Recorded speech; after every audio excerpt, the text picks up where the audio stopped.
যারা জিএনএম কিংবা এনএম কিংবা বিএসসি নার্সিং কমপ্লিট করে দীর্ঘদিন অপেক্ষায় ছিলে যে কখন আমাদের সরকারি চাকরির বিজ্ঞপ্তি আসবে, তো তাদের জন্য অত্যন্ত সুখবর যে আমাদের রাজ্য সরকার কিছুদিনের মধ্যেই স্টাফ নার্সের জন্য বিজ্ঞপ্তি প্রকাশ করতে চলেছে।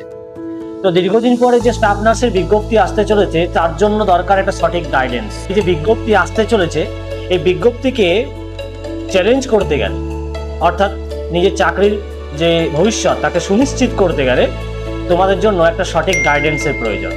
এক্সাম স্ট্র্যাটেজি, পিডিএফ নোটস, এছাড়াও যথেষ্ট দক্ষ শিক্ষক, ডাউট ক্লিয়ারিং ক্লাসেস, এছাড়াও রয়েছে স্বল্প সময়ে একটা দীর্ঘ টপিককে কিভাবে তোমাদের অ্যাচিভ করানো যেতে পারে বা গেইন করা যেতে পারে। তোমরা কিভাবে সেই টপিক সম্পর্কে যে যে বিষয়গুলো পড়ার, সেই সমস্ত বিষয়গুলো ডেপথে গিয়ে কিভাবে তোমরা ধরতে পারবে, সেই জন্য অভিজ্ঞ শিক্ষকের প্রয়োজন। আর এইখানেই আমরা এসছি জ্ঞানকোষ একাডেমি, সেই দিক থেকে তোমাদের সঠিকভাবে গাইডেন্স প্রদান করবে।